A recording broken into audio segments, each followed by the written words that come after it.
Você confiaria em alguém do seu passado que já te machucou só porque ele jura que vai acertar tudo dessa vez? E se eu te contasse que uma mãe e um filho desapareceram sem deixar vestígios e que a única testemunha disso tudo foi uma idosa encontrada caída dentro da própria casa sem conseguir falar? Pois é, tudo isso está interligado e essa história é real. Aconteceu em Hortolândia, no interior do estado de São Paulo. Fernanda Silva Bin e Maurício Silva Ferreira eram muito mais do que números em uma estatística. Eles eram parte de uma família unida e batalhadora, mas que acabou destruída por uma decisão que parecia inofensiva: cobrar uma dívida. O que começou como uma cobrança terminou com 2 corpos escondidos em um canavial, um ex-companheiro preso e uma cidade inteira em choque. E o mais assustador, o crime foi premeditado.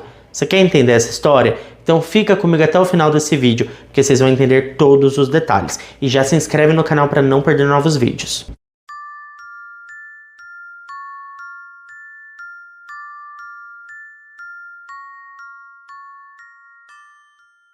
Fernanda Silva Bin tinha 44 anos. Ela era uma mulher que chamava atenção pela força, não pela força física, mas pela força do seu caráter. Aquelas mulheres que você sabe que dão conta de tudo.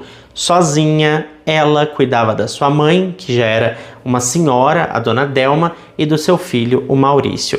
A relação entre eles era muito próxima, mais do que mãe e filho. Eles eram parceiros de vida. O Maurício, na época dos fatos, estava com 24 anos e estava em plena ascensão. Ele tinha o sonho de empreender. Ele queria empreender e ele conseguiu. Ele criou seu próprio negócio chamado Side Arquitetura, uma empresa promissora que ele gerenciava com seriedade, profissionalismo e um senso de responsabilidade acima da média. Mas ele não fazia isso só por ele. O seu maior objetivo de vida era mudar a realidade da sua família. Ele queria dar uma vida melhor para sua mãe e para sua avó. E não é à toa que o Maurício era descrito por todos como um filho de ouro, muito família mesmo. Apesar da pouca idade, ele era maduro, educado e muito respeitado. Nas redes sociais, ele postava com frequência os projetos arquitetônicos que desenvolvia. Ele tinha orgulho da sua carreira, mas muito mais da sua família. Já a Fernanda, não havia um vizinho que não a respeitasse. Mesmo separada, ela criava o filho com firmeza e doçura. Ela estava sempre presente, tanto na vida do filho, quanto nos cuidados com a sua mãe. O lar deles era simples, mas cheio de afeto e conforto. Sabe aquele lugar que você entra e se sente abraçado? Era assim. Só que esse laço tão forte e familiar acabaria sendo o que mais doeu quando tudo se desfez. O que ninguém sabia é que alguém do passado da Fernanda estava prestes a reaparecer. Ele não vinha com flores, vinha com desculpas, promessas e um plano maligno. Apesar da vida corrida e cheia de responsabilidades, a Fernanda ainda mantinha contato com algumas pessoas do passado. Uma dessas pessoas era César Francisco Moranza Júnior, de 53 anos, com quem ela havia tido um relacionamento há algum tempo atrás. O César não era uma figura extremamente bem-vinda entre amigos e familiares, aliás, muito pelo contrário, porque muitos já desconfiavam dele, diziam que ele tinha um papo envolvente demais, sabe aquele tipo de pessoa que fala bem, se vitimiza e sempre arranja uma desculpa convincente para qualquer coisa? Esse era o César. Mas o que poucos sabiam é que ele também trazia uma bagagem obscura e até certo ponto perigosa. O César, ele era herdeiro de um nome forte na política do interior paulista. Ele era neto de Aristides Moranza, ex-prefeito da cidade de Sumaré, que foi eleito, esteve no cargo entre 1970 e 1973. Com esse sobrenome de peso, ele se movimentava nos bastidores da política local, apesar de não ocupar nenhum cargo oficialmente. Mas ele frequentava eventos públicos, aparecia em fotos ao lado de vereadores, fazia do nome Moranza uma moeda de influência na cidade. Ele usava muito o seu sobrenome, tipo, eu sou Moranza. Sabe, tem muito isso em cidade do interior, gente, das pessoas terem algum familiar que já foi da política ou que exerce algum cargo de mais respeito e utilizam disso como uma espécie de moeda de troca, como uma barganha, como se fosse alguma coisa, quando na verdade não é, né? Se você não é a pessoa que está nesse cargo, que tem algum tipo de autoridade, não importa o seu sobrenome, você não é ninguém. Mas a gente sabe que no interior acontece muito disso. Ah, aquele lá é filho do fulano, é neto do ciclano. Tem muito disso, né? Bom, por trás dessa imagem pública havia também um histórico de crimes, porque nos anos de 1990, o César foi condenado por estelionato e posteriormente investigado por envolvimento em um esquema de desvio de verbas no Hospital Conceição Imaculada, que fica em Sumaré. Mesmo com a ficha suja, ele continuava atuando como empresário da construção civil, vendendo a imagem de um homem bem relacionado e com grandes oportunidades em mãos, como se ele tivesse ali um histórico ilibado. E foi com esse discurso que ele se reaproximou da Fernanda. Ele disse que estava envolvido em um novo negócio muito promissor e precisava de um empréstimo temporário. Falou para ela que devolveria esse dinheiro com bons juros e ela acreditou e emprestou cerca de 30 mil reais para ele. Não por ingenuidade, mas por acreditar que pessoas podem mudar e que ali havia uma oportunidade de ganhar um pouco de dinheiro. Até porque o César prometeu um retorno rápido. Ele disse que em poucos meses devolveria tudo com os juros. Só que o tempo passou e o dinheiro não voltou. Ele sumia, depois aparecia com desculpas, dizia que estava com problemas, inventava versões sobre o que aconteceu com o dinheiro, dizia que ia pagar, dizia que estava esperando um contrato ser fechado. Enfim, a Fernanda começou a se irritar e com razão. Ela ligava, cobrava, enviava mensagens, ameaçou ir até a delegacia e foi aí que o César mudou de tom. Ele disse que ia pagar tudo, que estava com o dinheiro em mãos e que precisava encontrá-la pessoalmente para resolver tudo com calma. Na manhã do dia 3 de outubro de 2023, ela saiu de casa dizendo para a mãe que voltava logo, que era só uma conversa rápida para resolver aquela pendência financeira. Para se sentir mais segura, ela levou o filho junto. O Maurício sempre a acompanhava, ele era seu parceiro fiel, atento e fazia de tudo para proteger e agradar a mãe. Os dois entraram no carro da família e foram ao encontro marcado com o César. O local, pessoal, era um lugar que parecia tranquilo e inofensivo, o Zoológico de Sumaré, uma cidade vizinha a Hortolândia. Ali, em meio à vegetação e ao silêncio do parque, aconteceu o que teria sido o último momento em que a Fernanda foi vista com vida por terceiros. O sistema de rastreamento do celular dela confirmou essa parada como último ponto de localização antes de desaparecer do mapa. Segundo as investigações, a estratégia do César foi justamente essa: fazer parecer que o encontro era informal, um passeio, um acerto de contas amigável, mas era tudo parte de um plano. Não há informações detalhadas sobre como exatamente ele os convenceu a sair do zoológico e ir para a estrada de terra onde eles foram posteriormente.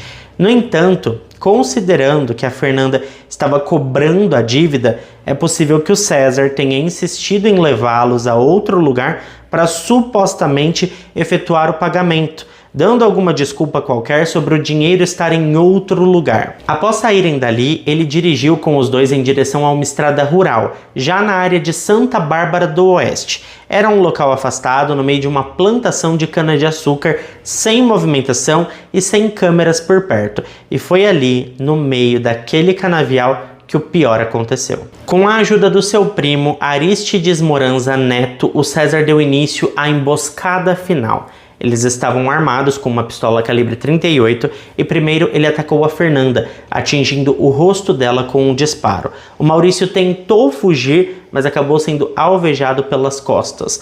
Ambos foram enterrados em covas rasas no meio daquela plantação. E o carro da Fernanda, esse foi levado por eles até uma área rural em Limeira, a cerca de 50 quilômetros dali, e foi incendiado. Uma tentativa clara de dificultar a investigação, apagar os rastros e despistar a polícia sobre o verdadeiro local do crime. Depois da emboscada, da execução brutal e de esconder os corpos num canavial como se não fossem nada, ele ainda teve a frieza de voltar para casa. Com certeza, ele queria naquele momento cortar as pontas soltas. Ele sabia que já tinha apagado todos os vestígios, só que faltava uma testemunha, e ele sabia disso. Dentro da casa, a dona Delma esperava a filha e o neto retornarem. Ela tinha 70 anos na época, pessoal. Era uma mulher frágil fisicamente, mas muito lúcida. Ela já estava estranhando a demora, a Fernanda nunca ficava tanto tempo fora sem dar notícia. E quando ela ouviu o barulho do portão eletrônico abrindo, ela sentiu um certo alívio, achou que eles estavam voltando.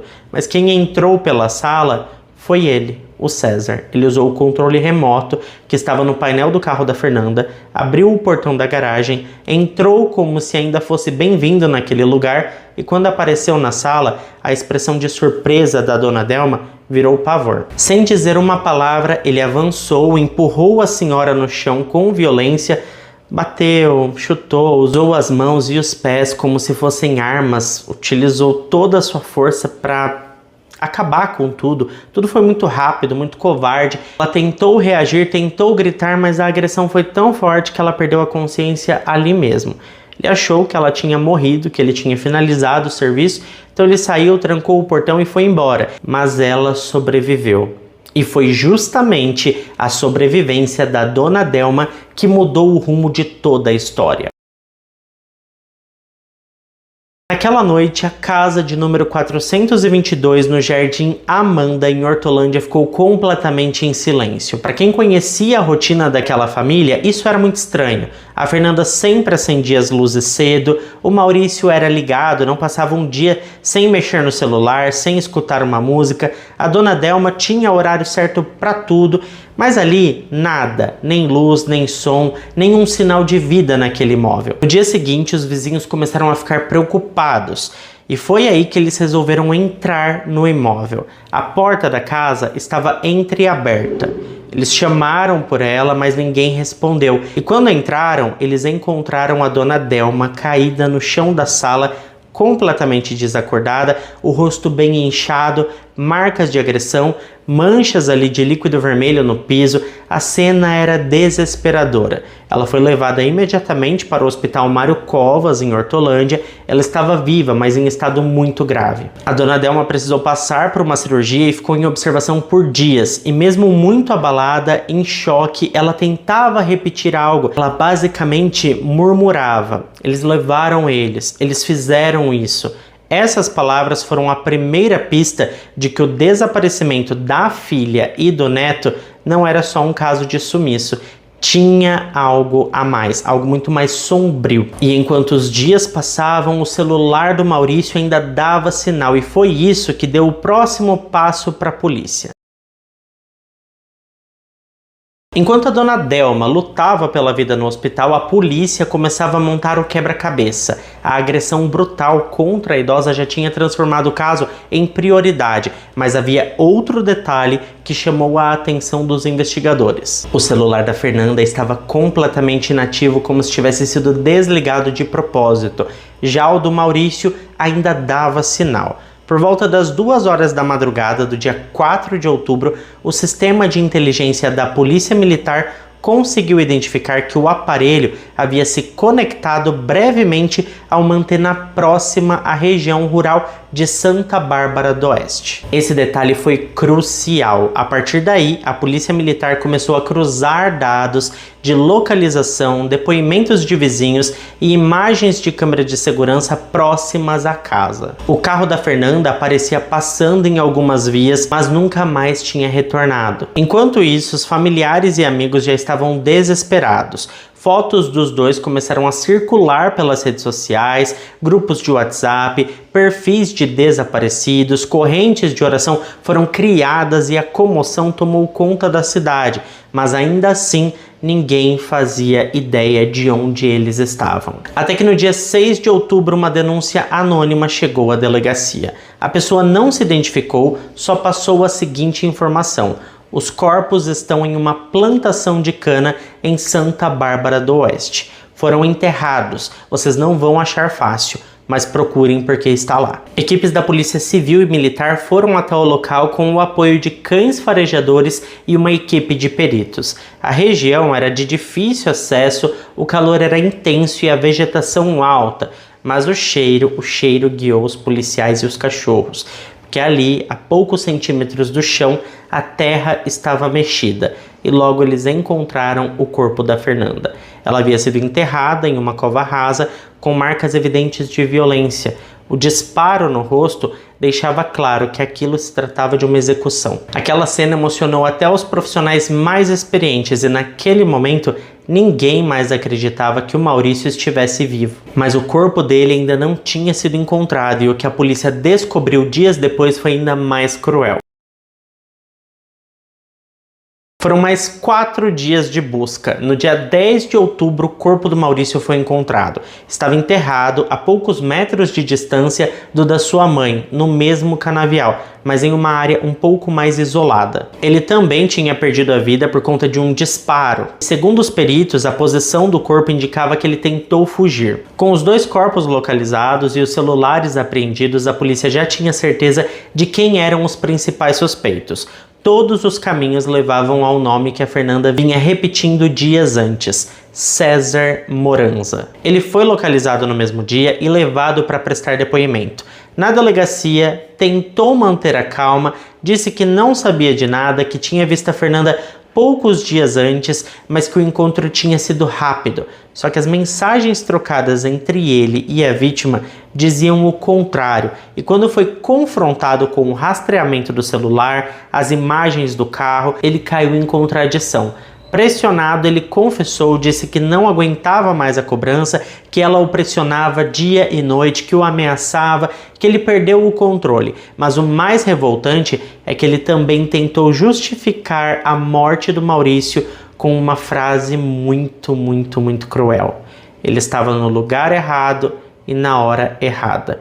O que o César quis dizer é que não era para o Maurício estar lá, que a vítima seria apenas a Fernanda. Como se isso fosse o suficiente para apagar o que ele tinha feito. Só que não foi ele que executou tudo sozinho, não foi. A polícia já tinha provas da participação direta do primo dele, o Aristides Moranza Neto. Inclusive em mensagens trocadas nos dias que antecederam o crime, onde eles combinavam o local, a arma e até a queima do carro, ficou muito claro com essas mensagens que eles já estavam planejando isso e ambos foram presos preventivamente. Mas o caso ainda não estava encerrado, a justiça agora precisava falar e os 2 iriam ter que responder pelo que fizeram.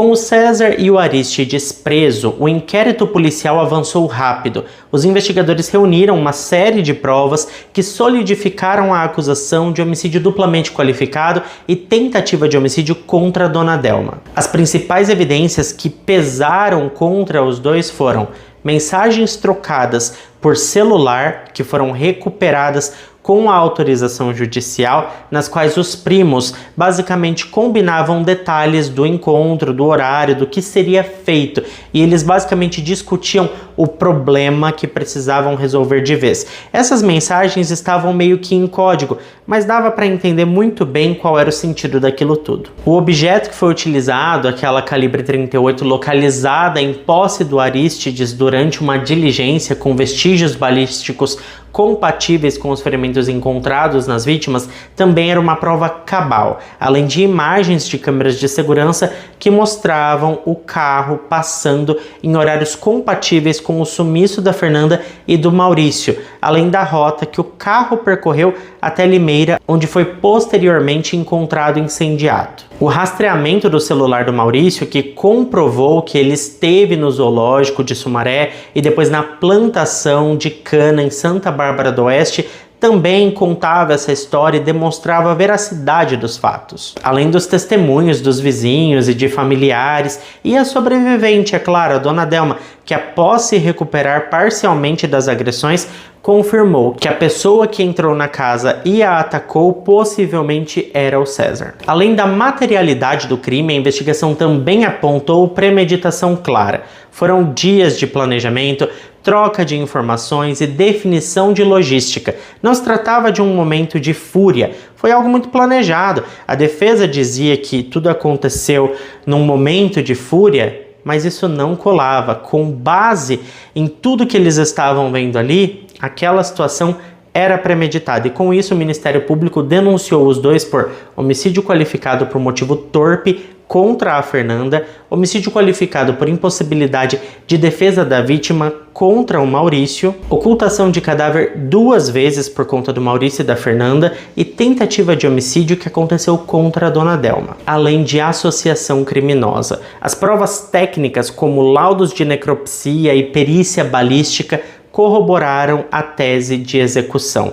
O disparo contra a Fernanda foi a queima-roupa e foi no rosto. O do Maurício foi nas costas, com uma distância média, indicando que ele tentou fugir, mas acabou sendo atingido pela bala, que foi mais rápida do que ele. A ocultação dos corpos em covas rasas também pesou como agravante.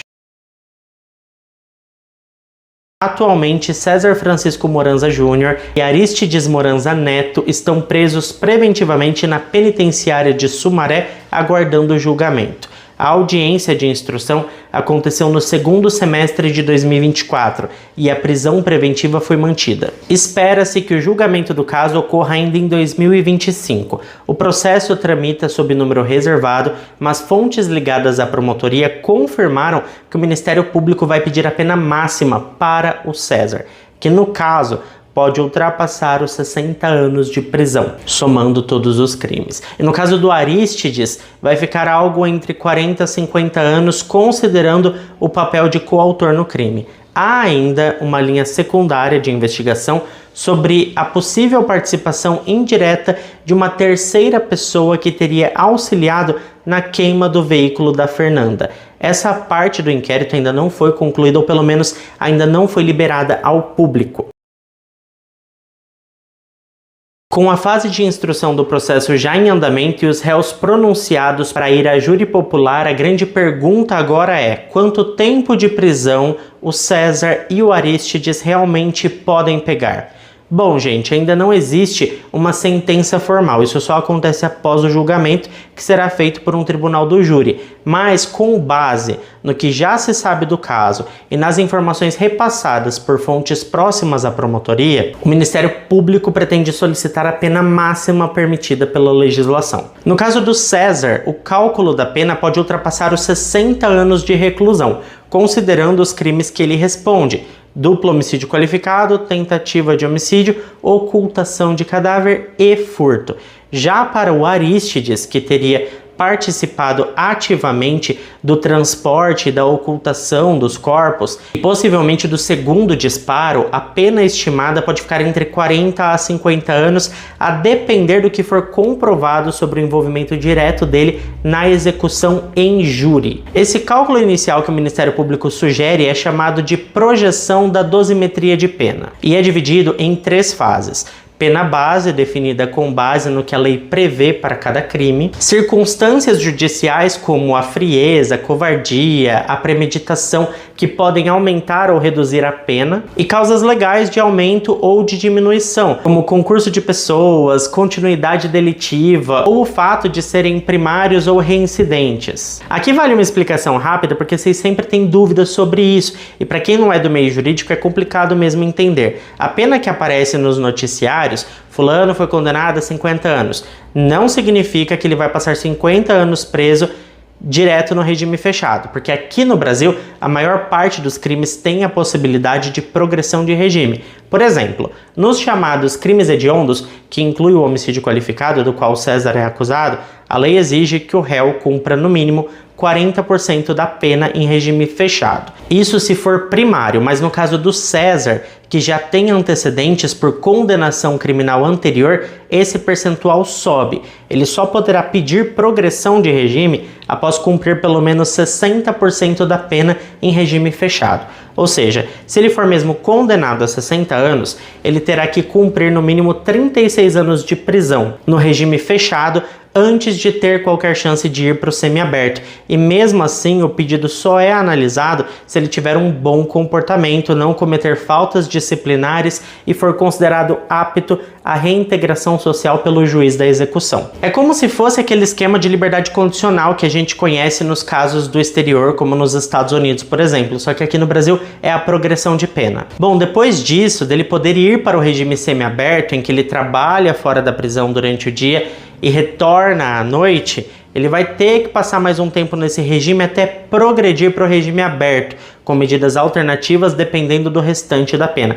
Essas regras existem porque o sistema penal brasileiro tem como princípio não apenas punir, mas também ressocializar o condenado. Embora esse conceito nem sempre funcione como deveria na prática, né, gente? Mas ele está previsto em lei e por isso se aplica em praticamente todos os casos aqui no nosso país. No fim das contas, a pena exata só será conhecida após o julgamento e, claro, pode variar de acordo com a decisão dos jurados e a interpretação do juiz que aplicar a sentença. Por enquanto, o que se sabe com certeza é que os dois continuarão presos preventivamente, aguardando a data do júri, que deve ocorrer ainda em 2025. Eu resolvi usar esse caso para falar um pouco para vocês sobre a questão da dosimetria da pena e também da progressão de regime, porque é algo que eu também tinha dúvidas. Antes de estudar sobre esse assunto, eu ficava pensando, nossa, por que as pessoas são condenadas a tantos anos de prisão e não ficam presos? O que acontece? E agora que eu estou estudando, né, que eu estou fazendo direito, então eu entendo um pouco mais sobre isso, eu achei que seria interessante compartilhar com vocês. Até porque conhecimento não quer demais, né, gente? Pelo menos agora você vai entender o porquê que aquela pessoa saiu antes de terminar de cumprir o seu tempo ali da sua sentença. Mas é isso, gente. Pelo menos o que a gente pode ter certeza é que esse cara vai passar muito tempo atrás das grades. Infelizmente, no Brasil não tem pena de prisão perpétua, porque eu acho que caberia nesse caso, mas vamos deixar a lei ser cumprida. Muito obrigado a quem ficou até aqui comigo. Se ficou até aqui, não esquece de deixar o seu like, que ajuda muito na divulgação do canal. Claro que eu quero saber a sua opinião sobre o caso, então me conta aqui nos comentários o que você achou disso tudo. Um beijo para todos vocês e até o próximo vídeo.